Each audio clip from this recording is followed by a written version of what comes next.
are struggling to make ends meet, to hold things together. Display California and its annex, they have a pop-up behind me, all told has 9 employees. None have been fired, some unfortunately furloughed because of the shutdown, because of the stay-at-home order.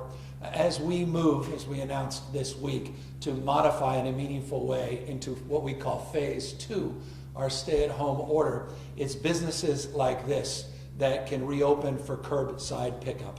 Rashawn and his wife have been doing their best under the circumstances here to provide online sales and to keep the doors not physically open, but open in the sense that the business is still able to operate and generate a little bit of cash flow. But at the end of the day, that's just not going to be enough to sustain this business for much longer. And so it's incumbent upon all of us to work with businesses like this to make sure when we do start to open up the economy, we do so in a safe and judicious way, with the indicator of health guiding our strategies, guiding our decision making, always on the basis of public health. We're in a position here in the state to begin to move into phase 2 because millions of Californians have appropriately distanced themselves from one another through the stay-at-home order and the physical distancing guidelines. We've been able to flatten the curve in a meaningful and significant way over the course of many, many weeks. Just yesterday, we put out a report card on our progress using those 6 indicators that guide our determination of whether or not we can move into these new phases. We talked yesterday about new tracing and new technology that we want to put to bear to begin to track, isolate, and quarantine individuals. Tomorrow, we'll have the first cohort of tracers that will start taking our virtual online academy courses in partnership with UCSF and UCLA. We made a final commitment to advance that effort using a new data management platform in partnership with Accenture, Amazon, and Salesforce that will be providing the ability in real time to share information and to collect data on a cross-county basis. That is a fundamental part of our efforts to provide not only the workforce, 10,000 in phase 1, 20,000 within 2 months of tracers, disease detectives, and lexicon perhaps more easily understood, that will be deployed all throughout the state of California. Bottom-up, county-based led effort, utilizing the existing workforce of roughly 2,800 or so folks, just shy of 3,000 individuals that are currently doing tracing in the state of California. That augmented resource will allow us to move into this phase with our capacity in real time to determine the spread and be able to isolate individuals, quarantine individuals in a way that will allow us to methodically move through this phase into subsequent phases. Remember, deaths, hospitalization, and ICUs are lagging indicators. The more testing we do, our ability to track, to trace, and to isolate and quarantine, that allows us more real-time information that allows us to move into this new phase and stay in that phase in a very, again, judicious and thoughtful way. This whole effort's been led by our health team in partnership and collaboration and counsel with public health officials all across the state of California.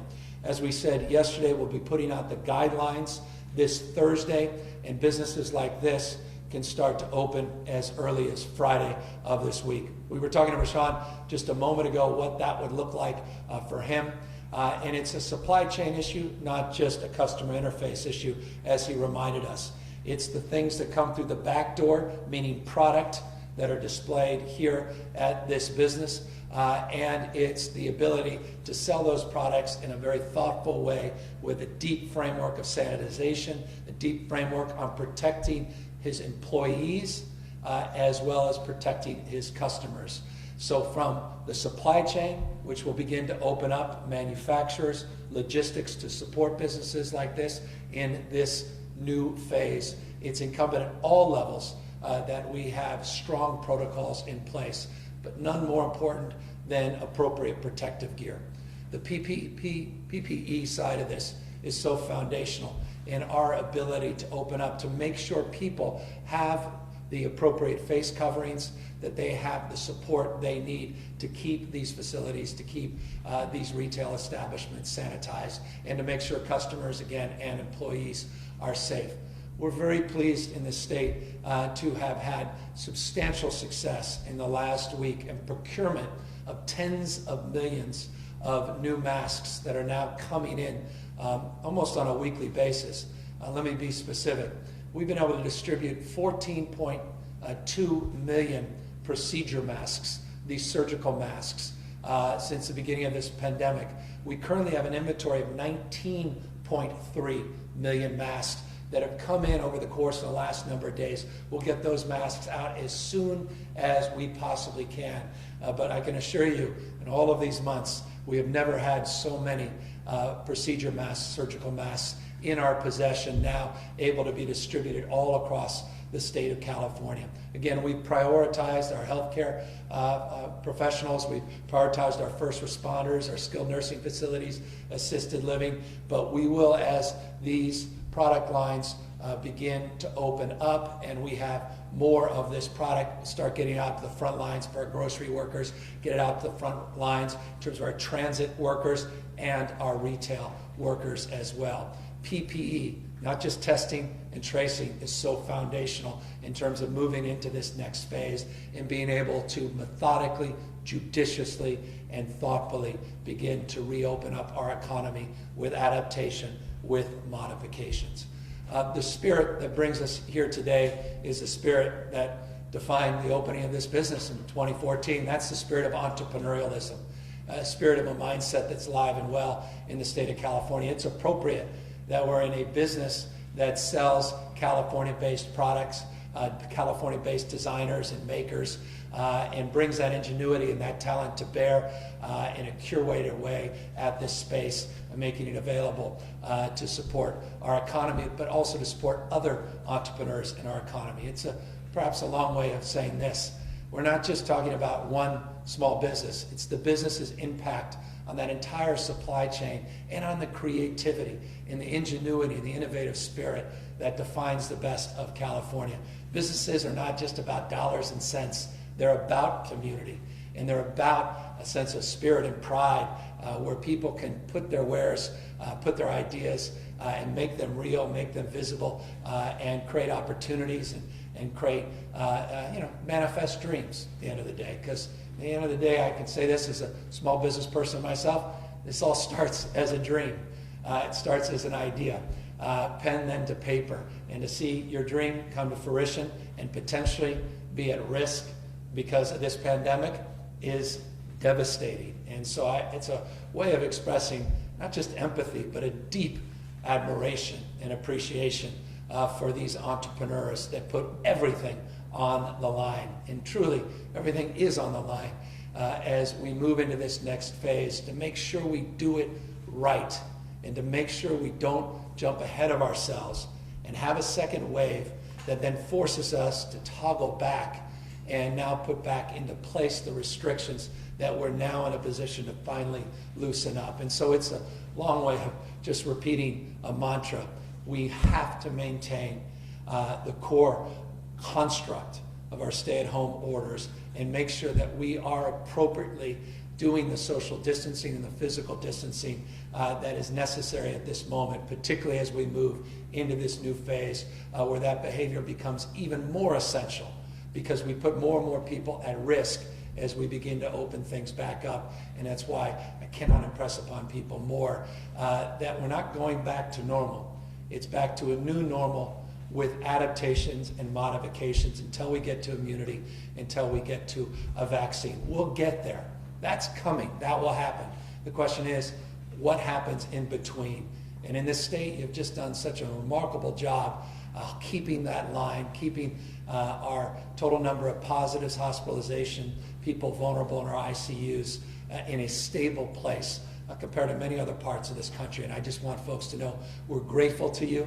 You're the reason we're in this position, why I'm here today, and why I'm looking forward to moving through this weekend and begin to see some new retail open up with these modifications, and to start seeing these manufacturers and logistical support begin to take shape as well, and help again start to rebuild this economy and get us back on our feet. With that in mind, before I get to all of the daily updates, I wanted to acknowledge a local elected official, someone known very well here in Northern California, the former pro tem, the state senate, now mayor of the city of Sacramento. Mayor Steinberg has been essential and critical in terms of helping guide us to this point. And one thing is clear to me. At the end of the day, we put out these guidelines at the state level, but its application, its implementation is manifested at the local level. And that's why local electeds are so important. Mayors at this moment are so important. That collaborative spirit between the city of Sacramento and the state of California has been demonstrable for many, many years, but notably many months through this pandemic, including the announcements a few weeks back on Project Room Key to help Californians that are out on the streets and sidewalks and in shelters are homeless and get their support. Darrell was critical in helping advance that effort. He's critical in terms of advancing this effort as well. Wouldn't be appropriate to be a retailer in the city of Sacramento, just days away from beginning to reopen parts of this economy with conditions if we did invite the mayor to say a few words. With that, Sacramento Mayor Darrell Steinberg.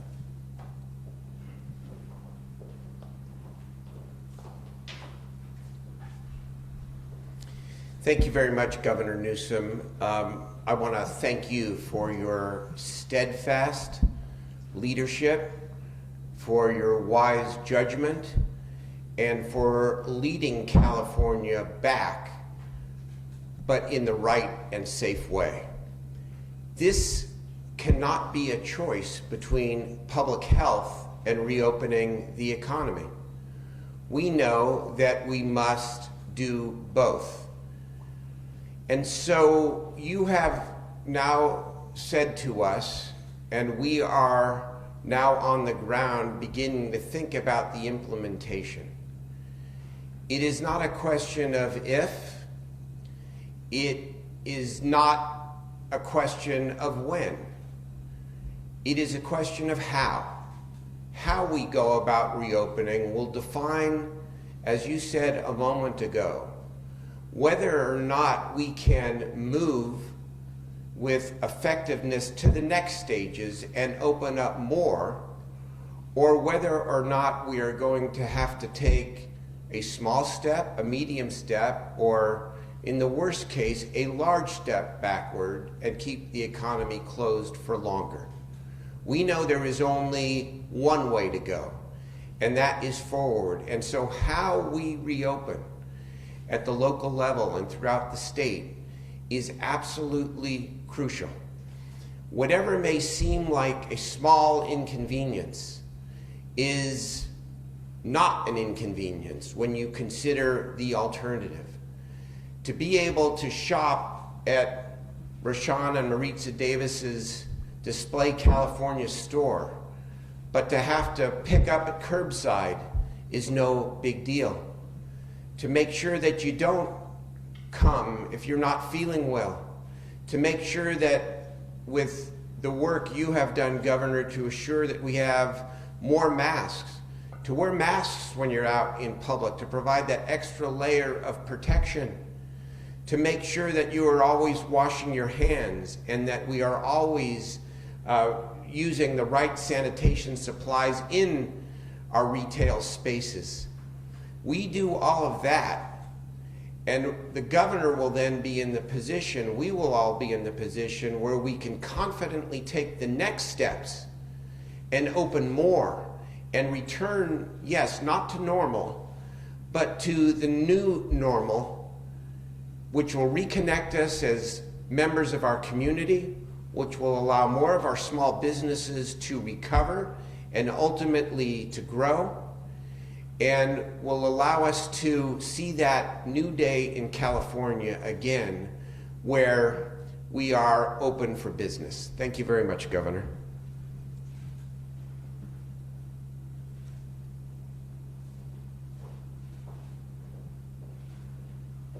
Thank you, Mr. Mayor, and again, thank you for all your leadership, and again, that central nature of partnership at the local level as we begin the application and implementation with these new guidelines will be coming up on Thursday, and the application and the conditions that we are setting forth through the weekend over the course of the next few weeks. It is just essential that we get feedback in real time from city leaders, from county leaders, and more important than all, our health directors, so that we are maintaining a public health mindset as our top priority. I also want to just extend a prioritization beyond just our capacity to begin these meaningful modifications, but also to do what we can to help support these small businesses with loan assistance. As you know, the Small Business Association administration has a number of small business loans, and of course federally with the CARES Act, this PPP program, distinguished from PPE, that's personal protective equipment. The PPP program is that support program that has gotten a lot of attention and drawn a lot of anxiety for businesses all across the United States to draw down loans and potentially forgivable loans in the future. The first round of dollars, Californians did not fare as well as we should have in terms of the percentage of the loans we were able to draw down and the number of dollars that we were able to draw down. I wanted just to update you on the good news. The first round of PPP, $33.4 billion was distributed in the state of California in terms of those business supports, with just 60% of the second PPP program, just 60% of the second PPP program. We have already drawn down $33.2 billion. So roughly the equivalent amount of the entire first program, even though just 60% of the funds have been distributed nationwide. It's a way of saying this: we are doing much better in this second round. More loans, almost 3 times as many loans have been drawn down in the state of California, and more money. So we're very encouraged by that. When you add up both loan programs, average them out, we're currently doing about 11.2% of all of the loans in America, and 12.9%, roughly 13% of all of the money coming into the state. It's getting closer to where it should be. Again, the good news is 60% in this second round, and that's where we're punching above our weight. Critical for small businesses to be able to draw those dollars down. Critical that people that don't need it don't take advantage of that program, and critical for companies that are very large and have huge cash capacity not to compete with businesses like this that must be the top priority of a program like that. So I wanted to update you on the PPP program. Some good news there as it relates to California punching above its weight on this second iteration of that plan. I also want to give you an update briefly on some very positive developments in Orange County. I announced yesterday Laguna Beach. We announced yesterday the work that we had done with their mayor and the work we're doing in San Clemente to reopen the beaches down there. I couldn't be more complimentary of their local elected officials. The mayor of Laguna Beach, a prime example how collaborative and cooperative his team was with our team to come up with appropriate restrictions in terms of beach access, but to be able to open up those beaches for access. We announced those yesterday. Good news is just a few hours ago, we were able to make similar commitment in terms of protocols and procedures with Huntington Beach, Dana Point, and Seal Beach. So those are opening back up as well. And again, extension of real gratitude for their local elected officials that worked so closely with our teams over the weekend, over the course of the last 24 hours, so that we're in a position to make that announcement. It's the spirit of collaboration and cooperation that is necessary as we move forward. And again, I want to express gratitude to folks in Ventura, San Diego, LA, and elsewhere that also offered guidance and assistance on some of their best practices and their protocols that are all aiding and helping support these broader efforts. So Huntington Beach reopening, Dana Point reopening, Seal Beach reopening, working with the county supervisors in Orange County. We hope new developments there very shortly, as well as Newport, but real progress in that space, again, in the spirit of collaboration, in the spirit of partnership. And again, I, more than anyone, look forward to making subsequent announcements in this space as we move forward. Just briefly, we reached a milestone, an important one, over $10 billion of unemployment insurance we've now distributed to people all across the state of California just since March 15th. Again, this is unprecedented in our state's history. These are numbers no one thought they'd see in our lifetime. $10.1 billion, to be exact, now has been distributed. Some 4.1 million people have filed for unemployment, not since March 15th, but since March 12th. That includes people under the PUA program, a lot of letters. PUA, not PPP, not PPE. The PUA program is the Pandemic Unemployment Assistance Program, like unemployment insurance for people that are self-employed, people in the gig economy and the like. Roughly 450,000 of those 4+ million people that have filed for claims are in that category. And as you know, we're getting a stubborn amount of money out, meaning not the full amount, but getting at least $767 out as the first round of contribution as we adjudicate the facts on the actual claims. This goes deep into the issues that have been brought to the fore today through a lawsuit by our Attorney General and a number of city attorneys related to misclassification of employees, related to AB 5, vernacular, Assembly Bill 5 that people know well here in the state of California. Bill that is a full effective law. It's a codification of a Supreme Court decision well over a year ago. And in our January budget, we announced the enforcement of that in terms of recommendations to get more personnel and staff. The budget that I'll be submitting as the May revise on May 14th will further that effort. And I just say that to make this point. We have a lot of work to do in that space around misclassifications, the PUA issues related to UI issues, just undergird some of the anxiety in that space, just one of many reasons why we're pleased the state of California is taking leadership in this space. But in that transition, always there are some challenges. Final point before I open up to questions. I want to just update you on the total number of positives in the state of California, total number of lives lost, hospitalizations, and ICUs. In terms of the total number of new positives, 1,275 new positives that we identified yesterday. What's significant about that is that number is plus or minus in a margin that we've seen over the course of the last number of days. And just over the course of the last number of days, roughly the last 3 days, we've tested just shy of 100,000 people. Just in the last 3 days in the state of California. We've tested now just shy of 780,000 people in this state. Roughly 100,000 just in the last 3 days. The good news is total number of positives at 1,275 remain within a margin of error, fairly steady, despite the significant increase in the total number of tests. We saw 63, tragically, number is 63 people lost their lives in this reporting period. 63 lives torn asunder, 63 families whose lives have radically changed. Our heart goes out to every single one of those families. And by extension, always our concern, number of people in ICUs and hospitalized. We saw the hospitalization numbers drop yesterday. They went up modestly to the last 24 hours by 2.6%, but the ICU numbers went down 1.9%. So ICU's down today, hospitalizations up. Yesterday it was the opposite.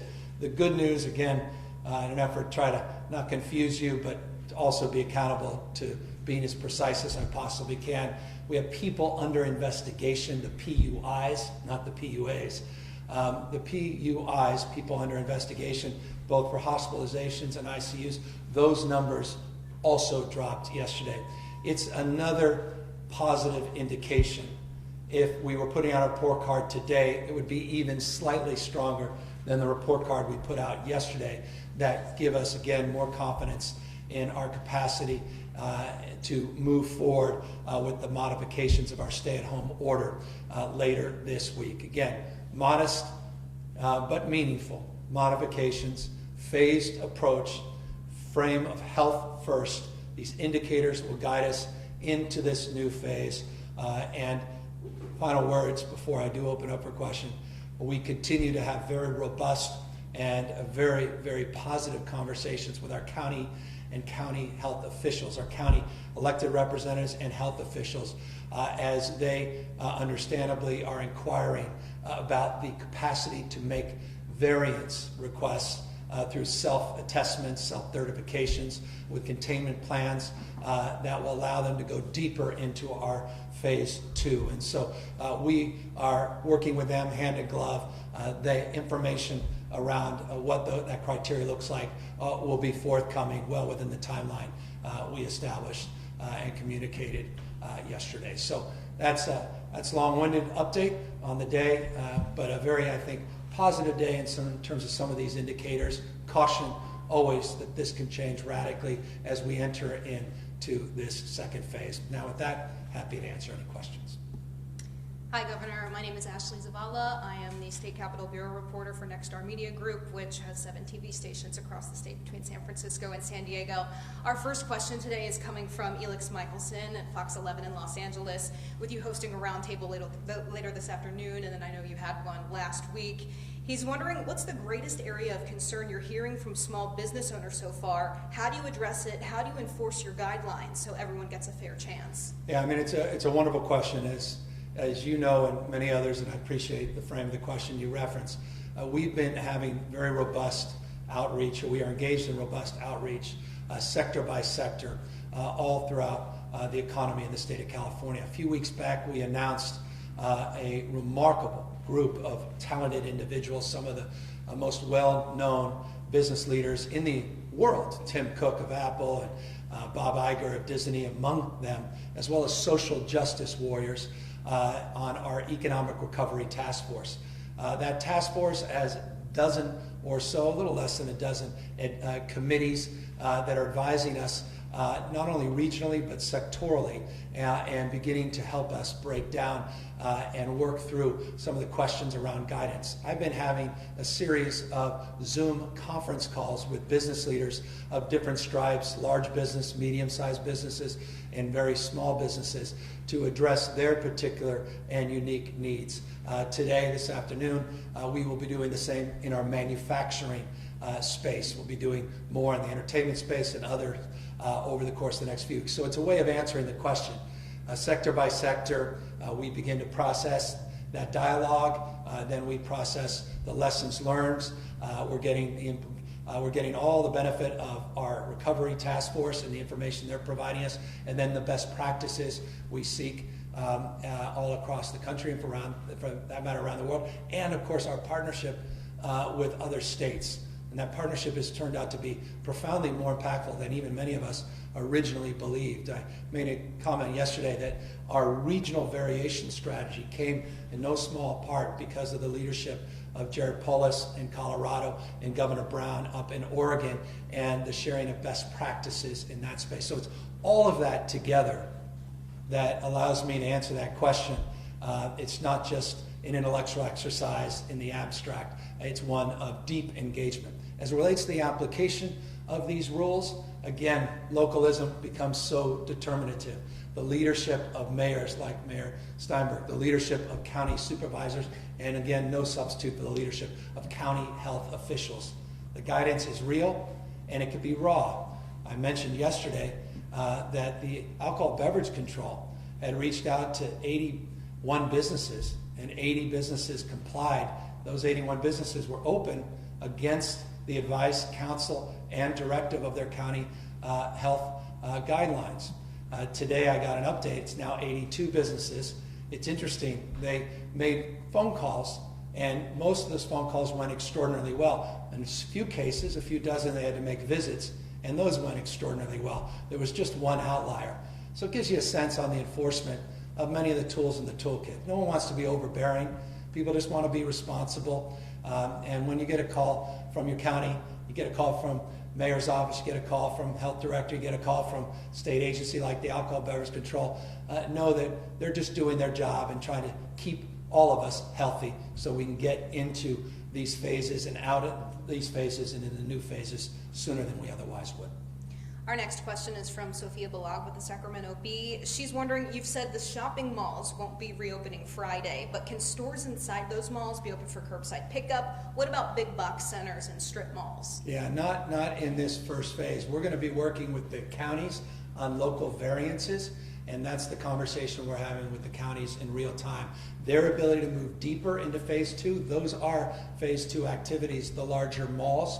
But in this first round, the guidelines we'll be putting out Thursday, you're correct, that's not part of the guidance we're putting out statewide, but it is part of the conversations we're having where people can attest with local certification with concurrence of their local health director as well as their county supervisors in consultation with their health system with a series of criteria that we'll be putting out in the next few days. So that is a point of possibility, but only on this regional variance basis.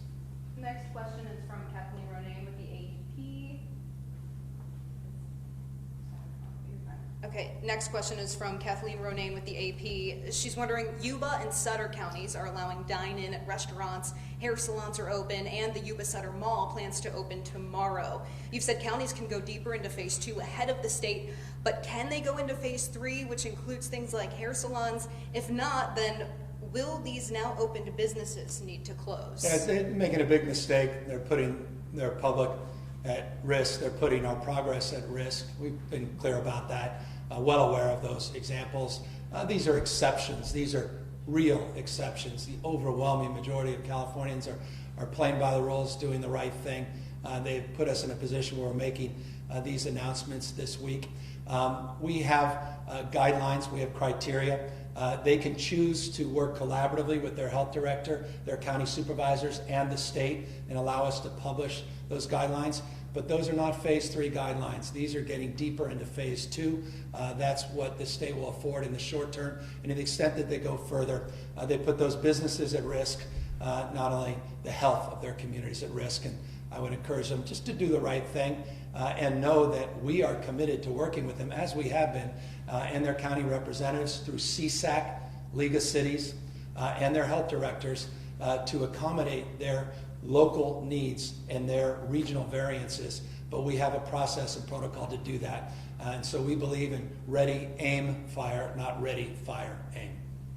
Next question is from the Wall Street Journal. What do you think of the timing of the AG's lawsuit now against Uber and Lyft in the middle of this pandemic? How do you expect it to affect those businesses while they're already reeling from the coronavirus slowdown? I think I said what I said about this a moment ago. It doesn't surprise me.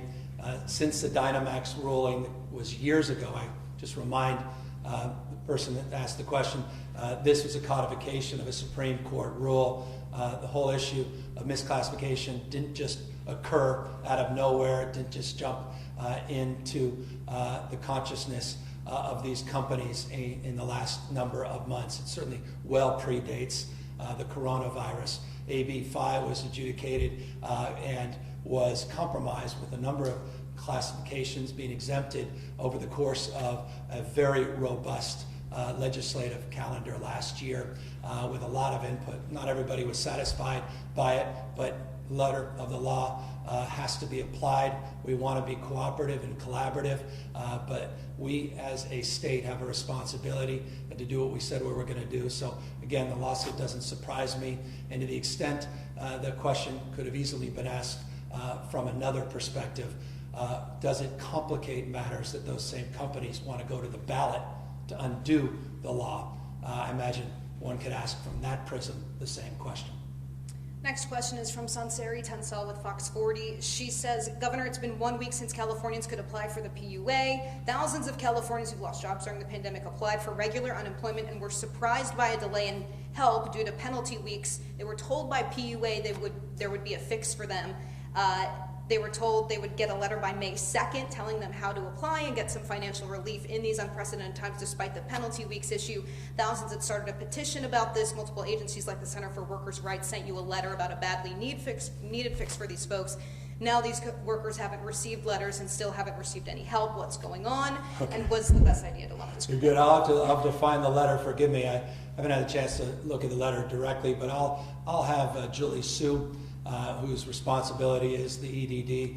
I just want to again thank Julie and her team for their heroic efforts. I haven't been shy about this. I think on a daily basis, almost as a daily mantra, have been not only monitoring, trying to address these legitimate concerns that were just expressed by that very detailed and important question.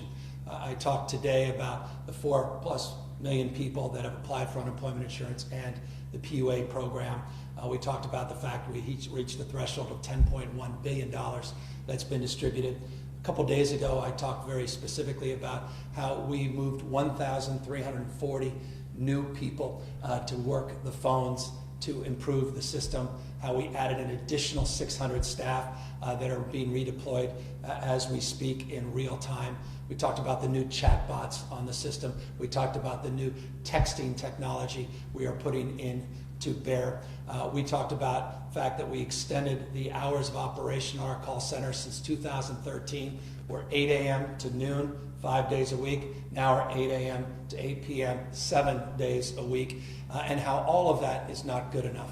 That people are rightfully frustrated because of the deep anxiety and stress they have about their ability to pay even for basic things like food and transportation, let alone housing.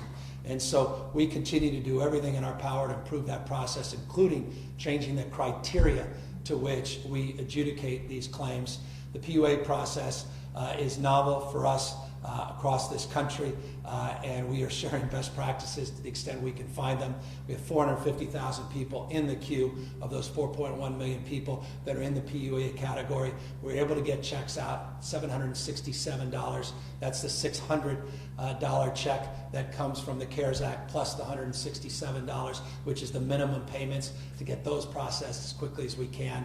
And now we have to address those deltas on those claims that go deep to that question. And we are doing our best in real time to make real a lot of the things that were promoted in that program. This is hardly a satisfactory answer to those that want their check and want it now. But I will just say this, I'm very proud of Julie Sue and her team in this respect, that before this pandemic, there was a 3-week period to which we would get a check distributed. They've been able to continue in that spirit despite the unprecedented number of calls, unprecedented number of checks that have had to be distributed. And when I say checks, let me just also be candid with you. These are not always checks, these are debit cards. And we have a partner with one of the largest banks in the world. They ran out of plastic. They didn't even have the capacity because of their responsibilities to do similar work all across the country to even get the debit cards. We worked with them to work some of those issues out. This was a few weeks ago. It's just one of many examples where we're all just trying to do our best, and best is not good enough. And to the extent that the details of a letter that I unfortunately am not privy to at the moment, forgive me, the multitudes, the stacks of letters I am receiving, forgive me for not having read that specific letter. Julie Sue, I'm sure, has, and she'll get back to the questioner. Next question is from Doug Sovereign with KCBS. He's wondering, I'm sure you've seen the new IHME and CDC models that project big spikes in both cases and deaths after states reopen and people have more contact with each other, although they don't project such a spike in California. What does the latest run of California's model show? Why isn't the state's model more public? There are many people in the Bay Area and really across the state who fear it's too early to allow more reopening. How hard is it going to be to reinstate shelter-in-place orders if relaxing does bring a spike and the horse is already out of the barn? I could add about a dozen more questions to those questions, and they're all open-ended questions and they're the right questions to ask. So the questions we're asking in real time, we're trying to answer in real time. The questions we pose to the folks up in Yuba, folks that want to open earlier. I want to go even further than the modest but meaningful modifications that are part of the announcement that we are advancing here today. So look, we're going into this very thoughtfully. very soberly. We recognize the challenges, but as well, we also recognize that the indicators we put out consistently have updated the public on. Those indicators are guiding our decision making. A lot of those indicators are positive in terms of allowing us the confidence to move into this next phase, into the second phase, in a very thoughtful and judicious way. Doug is absolutely right. We recognize that certain parts of the state are in different conditions, different environments where they don't even want to get into this second phase yet. And that's why we were crystal clear yesterday that we're not preempting local decision making in that respect. We're allowing stricter guidelines to remain in place in parts of the state where those concerns are more legitimate, more valid. So we listen to people in real time. We collect the data in real time. You'll see in our guidance to go further than what we announced yesterday on a regional basis, that we have specific prescriptive requests of those counties before they can certify or self-certify, that they have to be able to answer the question Doug posed on the ability to toggle back to then strengthen again those restrictions that they may have loosened up based upon community spread, based upon hospitalizations, based upon increase in surge, based upon conditions changing on the ground. We talked about serosurveillance, PCR surveillance, otherwise known as community surveillance. We'll be doing a lot more of that all throughout the state of California. The tracing and tracking becomes foundational in that respect. All of those are answers to Doug's question, but each has to be tailored with local conditions in mind, and that's how we are conducting ourselves, so that this is not just a broad mandate where everybody has to go at the same time. These are the opportunities for people to go at different times based on different conditions, but with a health frame as its foundational framework and indicators guiding ultimately our decisions to move even further or to toggle back. This is our last question, and it actually came from numerous outlets, including Politico and the LA Times. The president tweeted just recently, just within the last hour, well-run states should not be bailing out poorly run states using coronavirus as the excuse, exclamation point. The elimination of sanctuary cities, payroll taxes, and perhaps capital gains taxes must be put on the table. Also, lawsuit indemnification and business deductions for restaurants, etc. Many tweets today. I'll take a look at that tweet. Let me just say this. In the spirit of what the president said, let me reflect on it. Well-run states shouldn't have to bail out others. I don't mind, as an American citizen, doing even more than other states. I'm proud to have grown up fifth generation in California. We're in a store, the personification of California designers and makers. California has historically been a donor state, and very proud that it's been a well-managed state in this respect. In particular, a year ago this month, 1 year ago this month, the state of California was negotiating a budget that needed to consider a $21.4 billion operating surplus. I'll repeat that because it's, well, worthy of repetition. A year ago, in the May revise, this state was presenting a budget to the legislature, my office, that was trying to prioritize the use of $21.4 billion in an operating surplus. Just a few weeks ago, in my January budget, we announced a projected $6 billion budget surplus. We had paid off that wall of debt, previous administration, prior to Governor Brown. Governor Brown had inherited. Our bond rating went up not once, but twice. We were sitting on close to $20 billion of reserves, or at least projected in January to be north of $20 billion of reserves. A well-managed state in that respect. We were beginning to pay down our long-term pension obligations. We made commitments of over $9 billion in that space. They're hardly perfect, I recognize that. We have a lot more work to do in that space. So I appreciate, to that extent, the spirit of what the president's tweet, I believe, alluded to, that we should reward good behavior. If that's the case, California will be well positioned in any subsequent coronavirus relief. In fact, I imagine we would be front and center in that consideration, considering the magnitude of those surpluses, considering the management of our budget.